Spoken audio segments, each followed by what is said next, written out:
facing head-on the emotions beneath the surface as we bridge from an old world of confusion and lack to a beautiful new world of freedom, abundance, and love with straightforward truth and inspired hope is what you'll find on The Charla Anderson Show.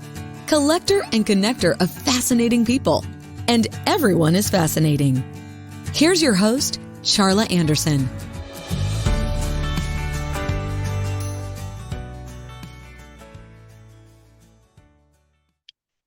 Well, good, beautiful day, you beautiful, beautiful souls. This is Charla Anderson, host of the Charla Anderson Show, collector and connector of fascinating people, and everyone is fascinating, especially you. I am so excited today. Is mental health a life sentence? What if it isn't anymore? Today, with her groundbreaking approach called energy-based psychotherapy, Meera Jain empowers clients to rapidly and effectively overcome anxiety, traumas, and depression, and all those mental health names we have, to discover a life of freedom and joy. Oh my gosh, this is so up my alley. But first, let's do our little 22-second mini vacation, our little breathing exercise to breathe in, set calm for 7 seconds, hold for 4 seconds, and breathe out gratitude for 11 seconds. So if you don't mind, just join me. Let's get some grounding going on here. Breathe in, calm. Hold. Release. Thank you, thank you, thank you, thank you, thank you. Yes, we all should do that probably multiple times a day. And just a little kind of a little mini break, right? So I am so intrigued by this topic of mental health being able to be effectively and quickly, rapidly. It's not a life sentence for those that have had these things that there's so many names of all of them, depression probably being one of the bigger ones. But I am looking forward to getting to know who you are, and just tell us a little bit about who you are in this world, what your plan is, and how'd you get to Pearland, Texas? and where then we'll talk about all these amazing things that you've discovered. Yeah, I probably can't remember all the questions that you asked. First of all, I'll say thank you to Alan Mikolai for introducing us, Charla. He told me that you were absolutely amazing, and I can see that. I agree with him. You are absolutely amazing and absolutely wonderful at what you do. So thank you so much for having me on this show, and I can't wait to share my experiences and my story with your audience. I think you asked me how I got to Pearland, Houston. As you can tell from my accent, it's a very British accent. So I grew up in the UK, although I was born in Singapore. My husband and I moved to the US in 2000. So I've been in the US now for, I would say, a little over 24 years. My husband is actually in cancer research, and that was the reason why we moved to the US. Well, that's a Houston area, which is the big, and we were talking before the show, and I was like, if they would take this C word out of the vocabulary and we'd quit focusing on it, I think we'd have a whole lot less of it in my estimation. But so I didn't even know that about you. So Houston is the medical capital of the United States. I'm pretty sure, at least in that genre. So yeah, so you're both in the medical field, so to speak, and you've been in Houston or in the United States now for quite some time. And we actually haven't, Charla. We came here when we first came here 24 years ago. We were in Arizona. And so because of my husband's work, we've actually lived in 3 other states. This is our 4th state. But it was of our choosing. Finally, it wasn't because of his work that we moved here. And we're fairly new to Texas, actually. We moved here 2 years ago. Wow. wow, okay, well, go Texas. I'm a, I'm native of Houston area, so I love the Fort Worth area, but that was home most of my youth, and so I, you've got the credentials, you've got all kinds of credentials in the medical field of mental health, and that you went to university in UK, and so something shifted. Let's talk about what happened. That Yeah, the traditional path mental health. of a life Yes. sentence of mental health is I'm grateful that you have figured some of that out. Yeah.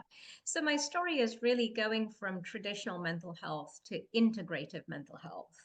And so I'll start at the beginning. I was drawn to psychology from a young age. Primarily, it was for two reasons. The first being that I wanted to understand myself and other people. And as I got deeper and deeper into psychology, the second reason emerged. And that second reason was I wanted to understand suffering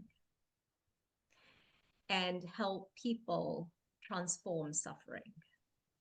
And as I got deeper into psychology, I was drawn to mental health because I felt that somehow these mental health struggles were some of the worst suffering that a human being could go through.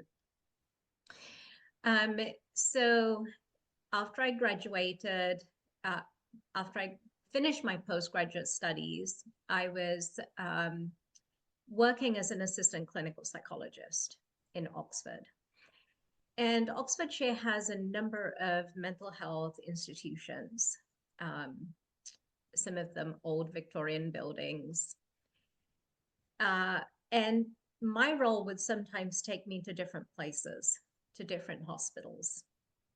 And I remember one day, it was very early in the morning, and it was a winter morning. So in England, a winter morning is cold, it's foggy, it's dark. And I remember parking my car and rushing through the grounds because it just had this eerie feeling. It's an old Victorian building, about 300 years old, with the gargoyles. So you can imagine, you don't want to be out there on the grounds, So I rushed into the building because there was lighting there. It sounds like a movie set. Yeah. But the reason I remember that day, Charla, it is because there was a young woman who was admitted that day. And I just remember the look on her face, the helplessness and the powerlessness that she was struggling with, to the point that it had begun to affect her organs and she was dying. This young woman was probably in her mid-30s. And I just remember this. And I think when you see so much suffering in someone, you also connect with certain parts of them that you see mirrored within yourself, your own suffering. And I remember her desperation, and her story was one where she'd been sexually abused at a young age. But her helplessness and powerlessness from that experience had basically affected her physical body. It wasn't just emotional anymore. It wasn't just mental anymore. It had actually affected her physical body because, of course, the emotional body is that connection between the mental body, the mind, and the physical body. And I just remember her helplessness. And that day, I sent out a call into the universe. I did not want to spend the next 40 years in a job, in a career, where I felt I could not help people. And by the way, I was surrounded by some of the best psychologists and best psychiatrists in the UK, and none of them had been able to help her. That is what I saw. And long story short, within a year, less than a year, my husband was offered a position at the University of Arizona. He's in cancer research, as I said. And we moved. And of course, it took me a while to find my bearings because my qualifications didn't transfer over very well. And I could no longer call myself a psychologist. The US has many different, from licensure to, there's so many different hoops to jump through. But what opened up was another part of my life that had been a very private part of my life. I had come from a spiritual family. I had been introduced to meditation and Reiki at a young age. And by the time I was 23, I was already a Reiki master. But that part of my life had just been a very private part of my life. And so I lived in these two very different worlds. There was my professional world and my personal world. But we landed in Tucson, Arizona, and there were people who were doing research in alternative and complementary medicine.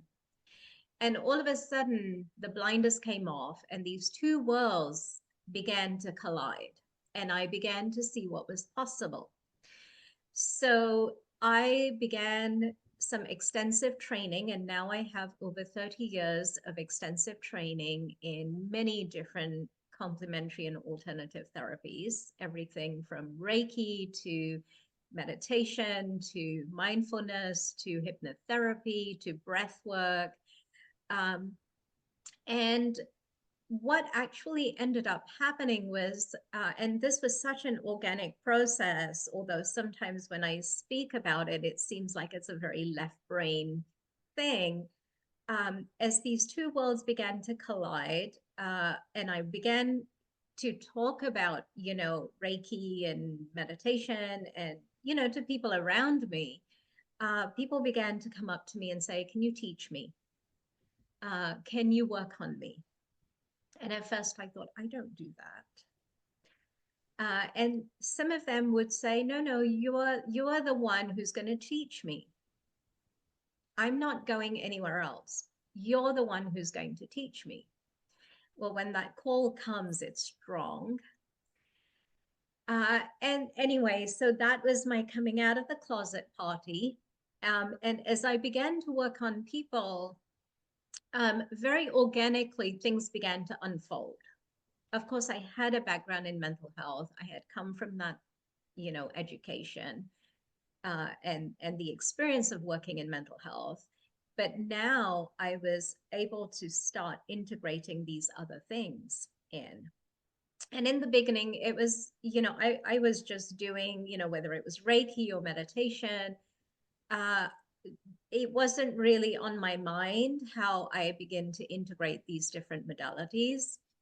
But one of my early experiences was with someone who was a psychotherapist with a private practice. And as I worked on him, and it was just this very simple Reiki treatment, it was supposed to be, I should say, he regressed into a past life. And because of my spiritual beliefs and the cultural beliefs I had come from, I knew what was happening. And somehow I was able to guide him and clear the energies. And of course, I had no training in this, but I was able to get him through this experience. Now, his story, what he saw was in this past life, it was a tribal situation. He was roped up. His hands and arms were roped up. He was being held, and a group of people were pushing something physical right into above his heart. And interestingly, in this lifetime, he had an unexplainable physical pain in the same spot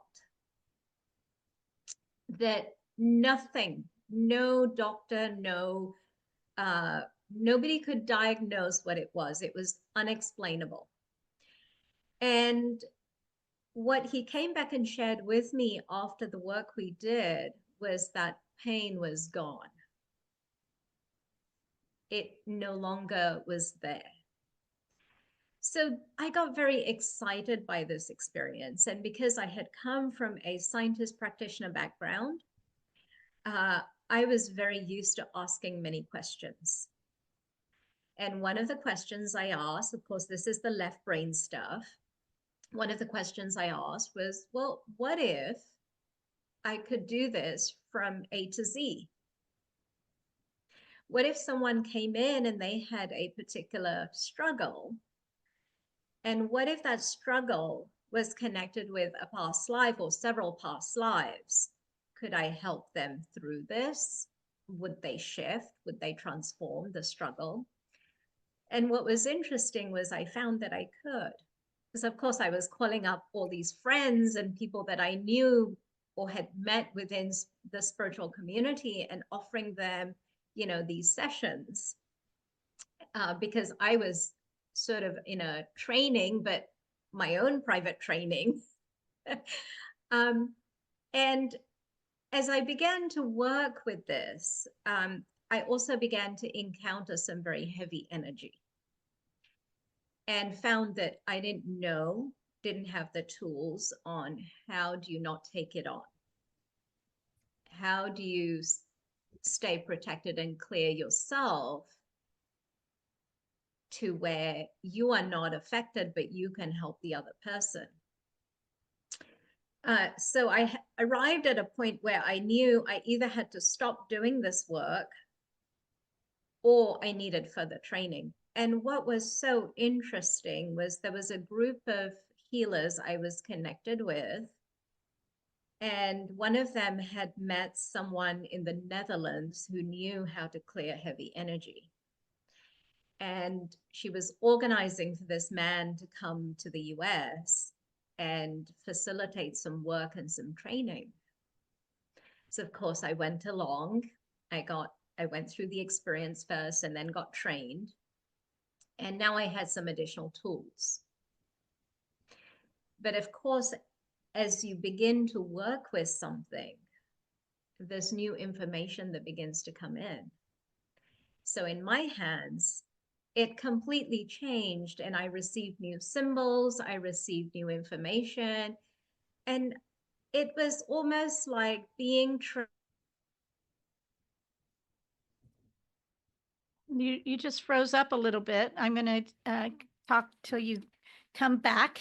So this is so incredibly intriguing to me because I believe that she spoke, she asked and began and chose to receive these new trainings. And so I'm really intrigued by that because in this past life thing, so I don't know if she is going to be able to hear this for this conversation, but I was raised very fundamentally in the Christian fundamental world, and all of these what we used to call woo woo, or we do call woo woo ish things that happen.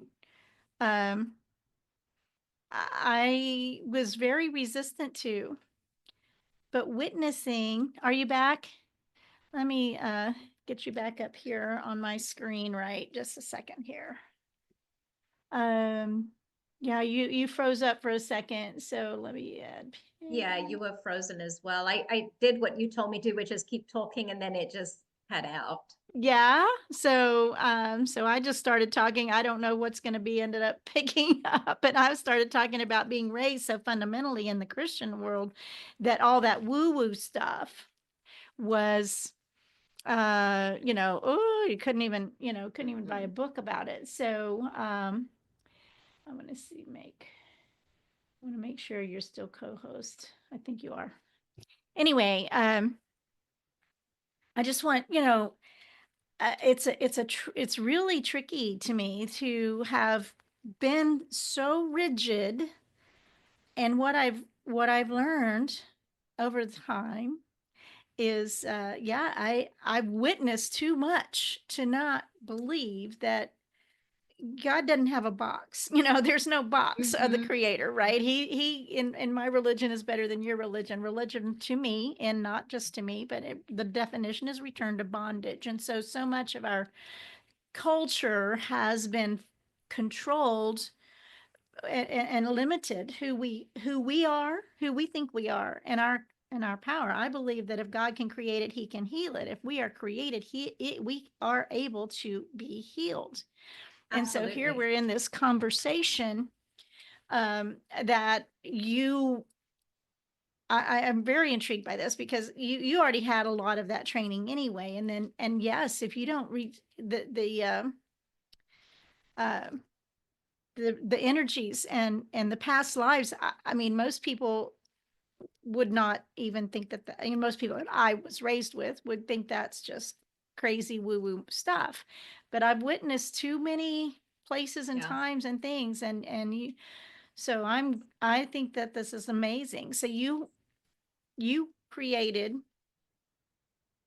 a system, so to speak, or a technology, so to speak, that integrates all of the above, and having, honestly, the credibility of having the original training and all of that probably is extraordinarily valuable, not just for you, but for for people that to give you credibility, right? To even listen to this. And that poor girl that I mean, I got chills about her. I mean, I just feel like there's no, I know she could have been healed, and I know you do too. So, so continue with your story. I'm sorry. I'm so I was like, this is so intriguing to me.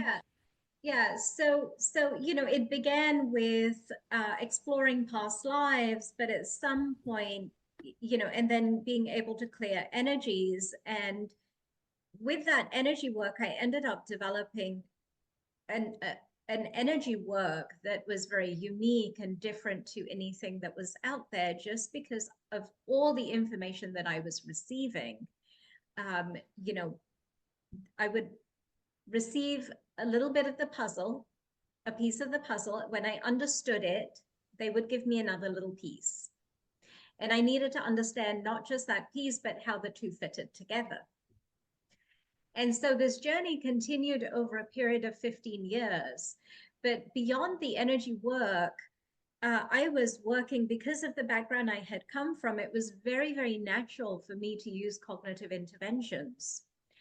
And I was working with essentially memories, past life memories, and this lifetime memories. So if there was a memory from childhood or a trauma, I would work with that memory and help the person release it. But at some point, it began to transition into working with archetypes. So parts of the psyche, because there's so much more that you can do when you work with parts of the psyche to when you're working with just memories. And that creates bigger shifts. And as I began to get deeper and deeper into this, what I found myself doing was a lot of inner child healing work. And it typically happened in weekend intensives. So I would have a small group of people, and they would go through inner child intensive, over a 2.5-day period. And we would journey back to childhood, deal with the inner child, bring that inner child in, release the fear, release the traumas, and work through the stuff so that the individual that I was working with would shift, and people would experience huge transformations. But two things began to happen. One, I noticed that there were people who could connect with their inner child very easily, and there were people who could not. And so when they could not, it was very surface work. And I realized... So I really am glad you're bringing this up, because that was my question. I spent a 9-hour session with a girl one time. I believe I'm very resistant to hypnotherapy and all of those things. Somehow I seem to not go there. And so I was curious. So you're bringing that up. That's amazing. Yeah. So what I realized is when people were not able to connect whether it's go into hypnotherapy, go into a past life, connect with their inner child, it's because there is a disconnect. There's dissociation.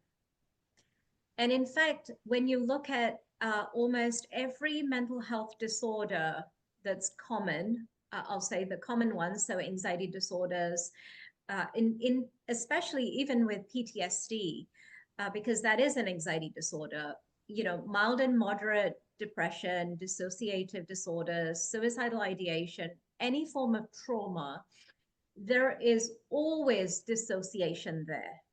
And it's a coping mechanism because in that moment of the trauma happening, we dissociate as a coping mechanism, as a self-defense mechanism. So it shows up in all of the common mental health disorders. And I realized that until I really understood dissociation and was able to find a way to help people heal that dissociation, there was no way forward for them. So can you just define dissociation? I'm pretty clear on it, but Yes. there may be people that don't know. Yeah. So the way it's explained in the mental health world is a little bit different to the way that I have come to understand it with the work that I do. So the two common ones, and I'll talk in the language that I am used to speaking and in the way that I have come to understand it, which may or may not be technically correct when it comes to the mental health, so-called categories. Okay. However, you're the one Yes. talking. I want to hear it from you. Yes, exactly. Right. And so there's two common ones that I come across, and most, I would say, 70, 80% of the population has this going on some level. Some people it's more extreme, and for some people it is maybe less extreme, depending on the amount of past trauma, depending on, childhood conditioning, cultural conditioning, generational baggage. But the two ways in which it shows up is one, physical dissociation, so not being fully in your body. And we often hear accounts of people that have gone through very traumatic experiences where they say they literally felt themselves float out of the body, right? And it's not one person who says it, it's many, many. When that happens, the person is out of the body and it's too unsafe to come back. And what needs to happen in that case is all that unsafe programming and the trauma needs to be moved out of the physical body, the physical cells, the emotional body, and the energetic bodies. And then a soul retrieval needs to happen to bring that person back. The second type of dissociation, extremely common, probably more than 70%, is emotional dissociation. We have, for generations in our society, we have this where we tell, the generation that's the next generation and the next generation, and we pass it down the generations and we say, don't behave that way. Don't say that. Don't feel that way. You're not allowed to express anger. How dare you say that? How dare you feel that? So what we learn from a very, very young age is that our emotions are inappropriate, that our emotions are not okay for us to feel. Now, there was a humanistic psychologist by the name of Carl Rogers, and what he found is that with the clients that he was working with is that people give up their authenticity, give away parts of themselves, give up parts of themselves as children, as very young children, for the love and acceptance of their caregivers, because their survival depends on it. I get that so So this much. is where it begins. This is where it begins. And so we shut our emotions away. We hide them, repress them, suppress them, push them away. And because we do that, we cannot connect with the inner child. We cannot connect with the emotions of that inner child and the suffering of the inner child. When it was forced, or it had to give up parts of itself. It had to give away parts of itself, because it was the only way it perceived that it could survive, by having some love and acceptance of the caregivers. And it's so traumatic, even though it seems like these are little things, but in the mind-body matrix, they register as little traumas. So much of the work that I do is really around trauma resolution. Anytime we give away or give up a part of ourselves, that registers in the mind-body matrix as a trauma. We think of trauma as something that's devastating that happened to us. If somebody says, oh, I was in a car accident, or I was sexually abused, we think that is what trauma is. But think about this. Anytime we give away a part of ourselves, our authentic self, or we hide it because it's inappropriate to express it, it registers as a trauma in the mind-body matrix. So this is how I summarize dissociation, and this is the work that we end up doing. I have a client right now who's working with me. We've maybe done about 4 sessions. When she first came to me, she said to me, my life is good. I have everything except for one thing. That's the struggle in her life, is she wants a partner, the perfect partner. And that's the one thing she can't have. She's gone through divorce and she's had failed relationships, and it seems like relationships just don't work out. This lady has been on the spiritual path for 27, 28 years. She has her list of different modalities that she's worked with is as long as my arm, Charla. She has done the conventional therapy. She's done many, many holistic modalities. And yet, the one thing that she wants, and she understands her story. She understands why she's attracting this, that her father was absent, her parents were divorced, her mother was the breadwinner. She understands how she's recreated that but she's not able to get out of it. And in our very first session together, because healing is when it's done in a very systematic way, because you know how to help a person move through those layers of the onion, you know how to get to that very next layer. And this is what energy-based psychotherapy is. It's a very systematic way of finding the next layer and the next layer and the next layer, and literally just peeling it off. Is there any way in the very beginning, do you have any clue how many layers you're going to have to get through? Just as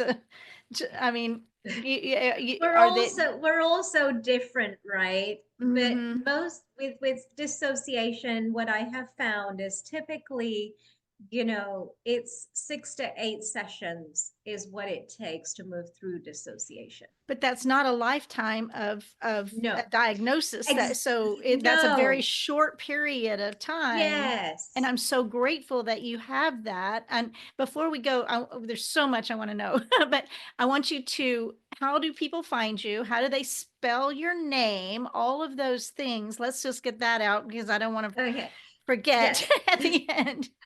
Absolutely, yes. My name is Meera Jain, Meera Jain. And if they go to .com, right? if they go to www.meerajain.com, I have an authenticity assessment quiz on my website. If they fill that out, they get on my mailing list, and it's free to do the assessment. And Authenticity, say that again, authenticity assessment. Like, yes, how authenticity authentic are assessment you? quiz. They will get I think it's a 29-page report, which identifies their authenticity archetype. And I have a number of different authenticity archetypes. And so depending on, what your struggles are and how much work you have done, where you are in your journey, you'll get a report that tells you all of that, shares all that information with you. And so that's a really good place to start. And then, just look out for what you're guided to as I offer it. Well, I'm very, very intrigued. I think you've got a 29-page report, man. So how hard is the assessment itself? Is that fairly simple? Very simple. It's on a 5-point Likert scale. It's very simple, 5 minutes. Yeah, just a quiz, right? Just a quiz. Wow. A simple quiz. But I've had very good feedback. I designed that myself, and I've had very good feedback, people telling me that it's very accurate. My goodness. Okay. So we anything that you really want to get told, we've got 20 minutes left. Basically, it goes so fast. So yes. But we talked ahead of time, and you were saying that I believe that our systems, our healthcare systems, are not designed to keep us healthy. I think it's more designed to keep us in the system, in my estimation, and that you have. Because you were in the system, so to speak, the healthcare system, the mental health care system, and you've stepped, you're integrating it. That's the key. Yes. And you are finding that a lot of physicians, I believe there's a lot of physicians, I believe most healthcare people, nurses, doctors go in with the idea that they want to serve people and help people. And then, and especially in the last 4 or 5 years, we're just noticing that not everything is as it seems. And so you are working with doctors. I believe right now with doctors literally that are wanting to step into this integrated methodology. Yeah, so I have a partnership with Physician Transformation Institute, which is founded and run by Dr. Chang Ruan, who is also the CEO of the Texas Center for Lifestyle Medicine. And so one of the things that most people don't know is that physicians actually have a very, very high rate of suicide, anxiety, stress, and a lot of it is because of the system. Even if they go into medicine to make a difference, they are basically being dictated to by administrators and hospitals and insurance companies. And it causes a lot of stress. And so I believe the insurance companies run the world. And I mean, it's really an issue for most practitioners and most of us in the United States, especially, I guess. Yeah. And so with this integrative approach that I have developed, the opportunity came up to work with physicians who are struggling with anxiety and depression and, one of the common mental health disorders, and help them transform their mental health. And so that is some of the work that I do with physicians and mental health care practitioners. I want to talk a little bit about what integrative mental health is, Charla, because I think that's really important. And you do work online or strictly in person? Most of my work currently is in person. I have run programs online, and I am in the process of relaunching a membership where people can access a lot of my knowledge and information. Self-knowledge is the best thing, uh, you know, through this membership, but it's coming. Um, Coming back to what integrative mental health is, we're not doing away with traditional medicine, with traditional mental health here. Integrative means a way to integrate both what is traditional and what is new, okay? So that we can come up with something that is more in the line of a wellness model rather than a sickness model. Integrative is just a different way of looking at what it means to be human than what traditional medicine does. Now, the reason why traditional medicine has made such great, amazing developments in the last 300 years is because it only looked at what was observable and what was measurable. However, it didn't see anything beyond the physical body. So when we look at it from that point of view, we're no more than robots. We're just a sum total of our parts. But we know that we are so much more than just a physical body. We're also emotional beings, we're also mental beings, and we're also spiritual beings with several energy bodies. And so integrative really means is to look at what it means to be human from a much broader perspective, a much more holistic perspective. And it's not to do away with traditional, it's about integrating what is traditional with what is modern, what is holistic, you know, and doing it in such a way, because there is some stuff out there in the crazy woo-woo world that is truly crazy. And so we have to have that discernment of not, you know, saying, oh, but that's real, because if it's not real, it's not real. And so we still do need to say, you know, we will run efficacy studies, we will do research, you know, we need to have data to show that something works and that something doesn't work, there isn't enough efficacy to support it. I think that's essential. Not to take things just at face value, is to ask a lot of questions. That makes so much sense. So yeah, there's discernment. I believe we all have that little small inner gut feeling voice inside of us that so often is ignored or so often is distracted. We don't have take time to listen to our still small voice. That's why I do that little breathing exercise, 22 seconds, just to give yourself a second to be still and know, you know. So discernment is huge, and you've mentioned that word as well. Yeah. What other questions do you have, Charla?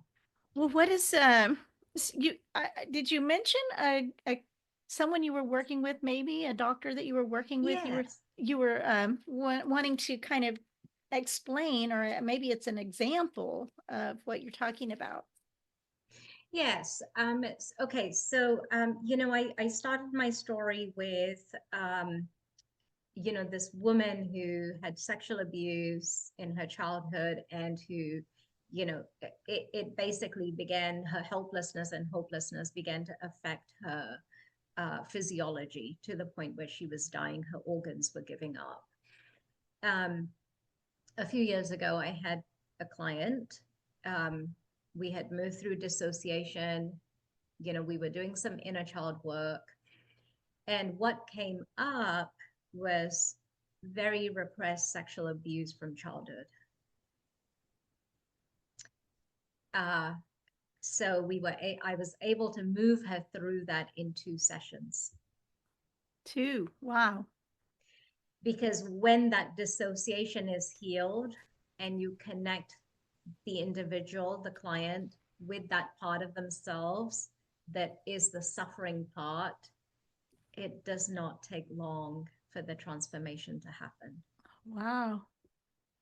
So what was the result of that? I mean, did she recognized it And Yeah, so then what? she was a woman in her, yeah, she was a woman in her 50s, and she came in, she said, I'm married, I have a good marriage, my kids are grown up, a house is paid off, I have a pretty good life, but I've been feeling depressed. That was what we were working on. We'd moved through the dissociation, we were trying to do some inner child work, and then these memories start to surface, and she does not want to look at them because when it happened, everybody told her it didn't happen. Don't focus on it, push it away, hide it, repress it. Nobody wants to talk about it, nobody wants to know. And so when it began to come up, she did not want to look at it, she did not want to acknowledge it, but helping her to actually accept that and move through it. And we did it in 2 sessions. Now, here's the thing, that was at the root of the depression. So once we moved through that trauma, the depression shifted. She was able to start feeling joy and freedom and happiness and contentment with her own.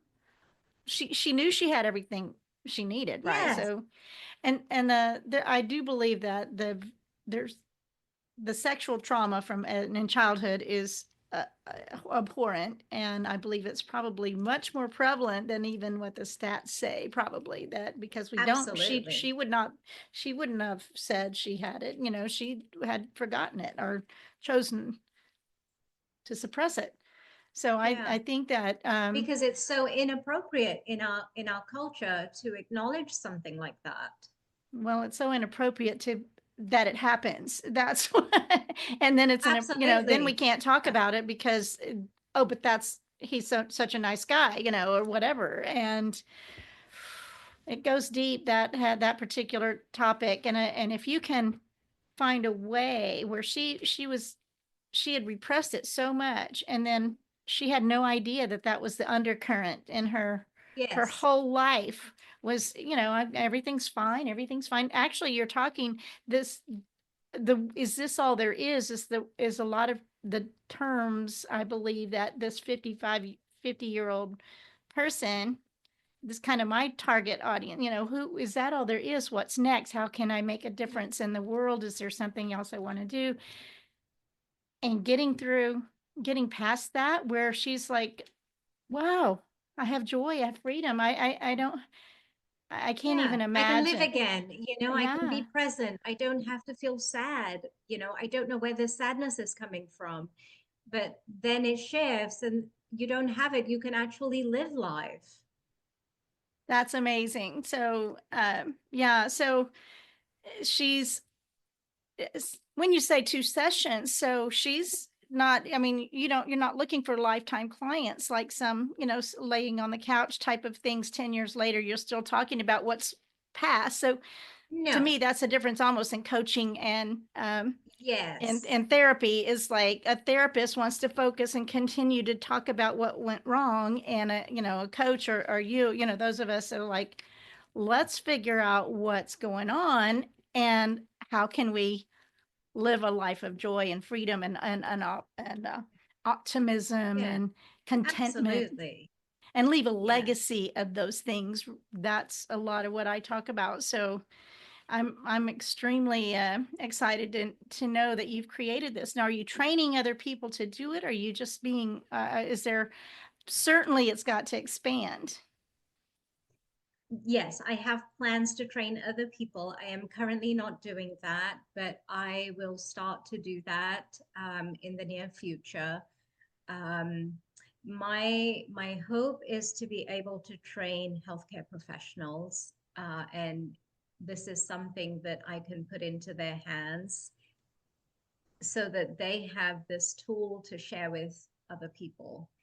And one of the reasons is, a lot of healthcare professionals are very familiar with ethics, and that is so important when it comes to this kind of work, is to understand ethics, to understand morality, to stay in your integrity.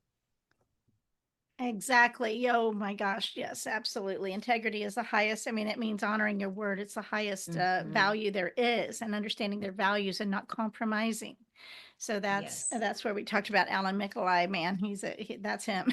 Yeah, uh, exactly. Yes. so this uh, I think it's critical that this expands. And so I think it's a great idea to, you're already working with physicians and letting them in on and helping them so they can help others. And Yes. because it's a new modality, so to speak, right? And mindset is a huge topic these days. And, we've got the brain research that have proven so much with Dr.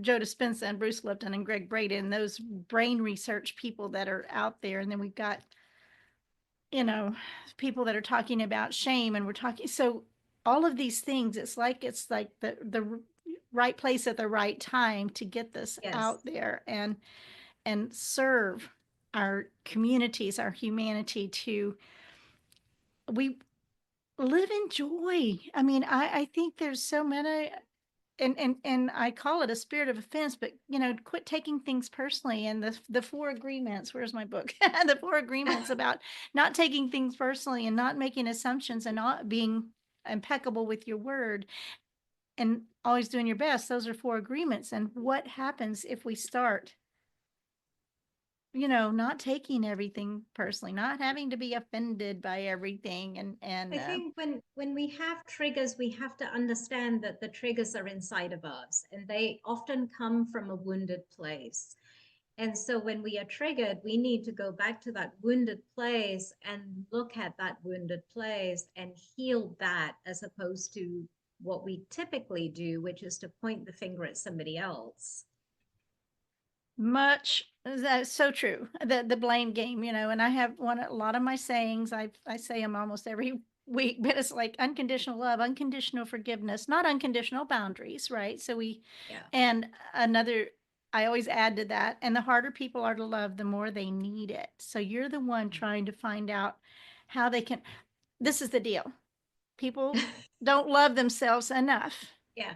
to love Yes. others, and you're digging out the root cause of why people don't love themselves enough to be able to treat and love others in a healthy way. Absolutely. That's Is a that different right? way of putting it. But I mean, that's kind of my thing. So you said something about no matter what you're struggling with and no matter how deep your pain is, it's possible to find and reclaim your passion, purpose, and potential. And love that. I'm just kind of glancing at my notes. Yeah. We've got Yeah, I really do believe that. I think it doesn't matter what we are struggling with. It does not matter how deep our pain runs. I just want everyone to know it is possible to heal. It's possible to reclaim our joy, our freedom, our purpose, our potential. Those are the things that are possible. I mean, you just offering so much hope. Here we are talking, my whole thing is about overcoming and hope, and you have a quote you like that is, be the change you want to see and that wish to see in the world. But you also, did you write this? Integrative mental health Yeah. is the only future that can eradicate all Oh, mental health struggles into freedom and joy. That I saw that absolutely. meme somewhere, and I believe you wrote that. And I your your did. your your whole passion is about being fearlessly authentic. And we haven't talked a lot about the authenticity piece of it. But authenticity, I say it a lot too, is that it's the new sexy. People don't want fake anymore. We want real.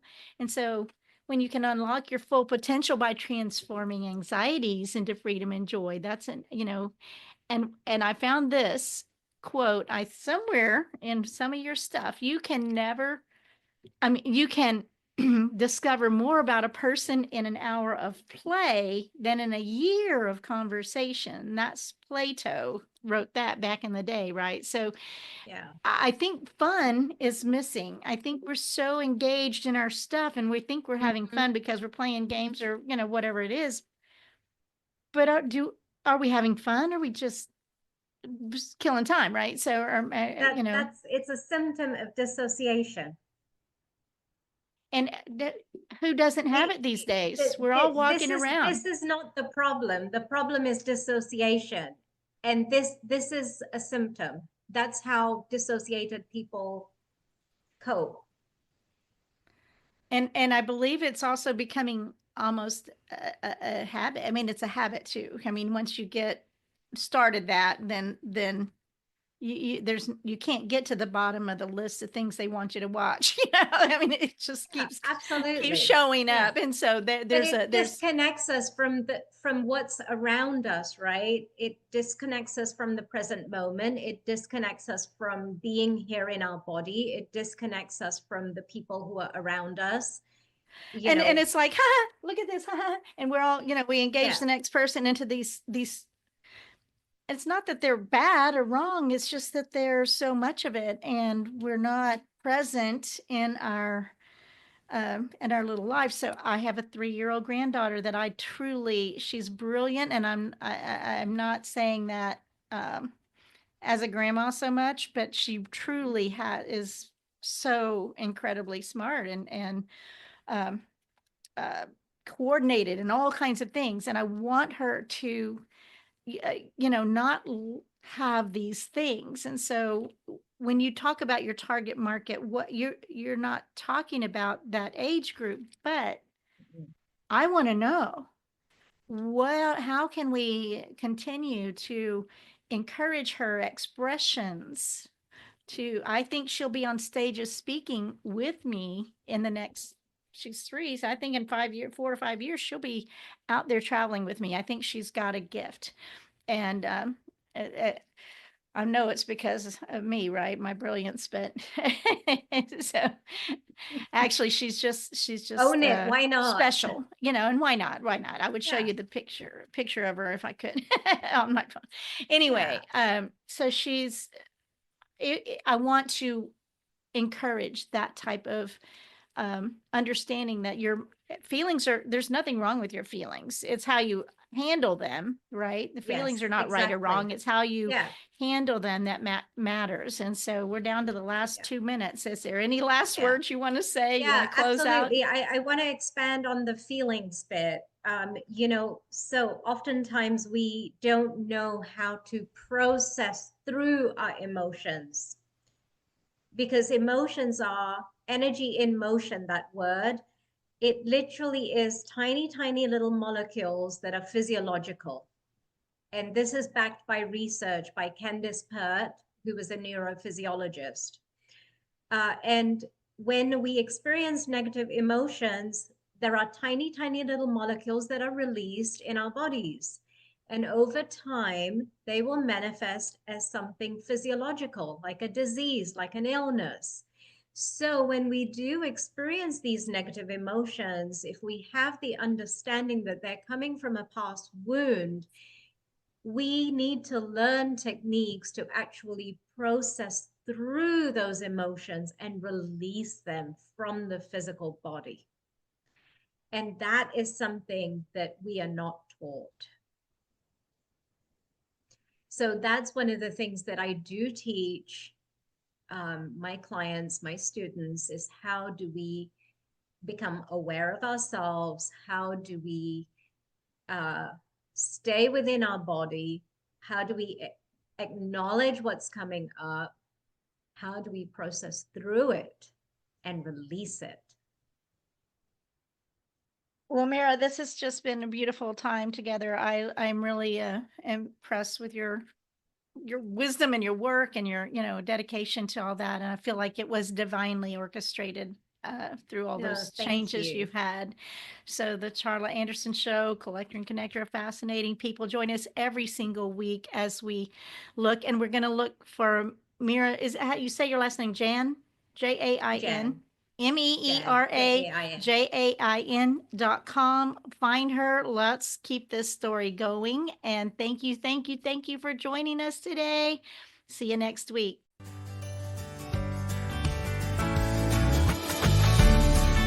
Parting is such sweet sorrow. The Charla Anderson Show. Encouraging you to stand strong and courageous with bold faith, no fear, immense hope, kindness, and love, especially towards yourself. Visit charlaanderson.com for replays, blogs, and more on her ever-expanding website, as well as watch her live TV show on winwinwomen.tv, Roku, Apple TV, and Amazon Fire. And so that we can continue learning together and growing this community of beautiful souls, we invite you to share the Charla Anderson Show with your circle of friends. Until we meet again next week, remember always, choose joy.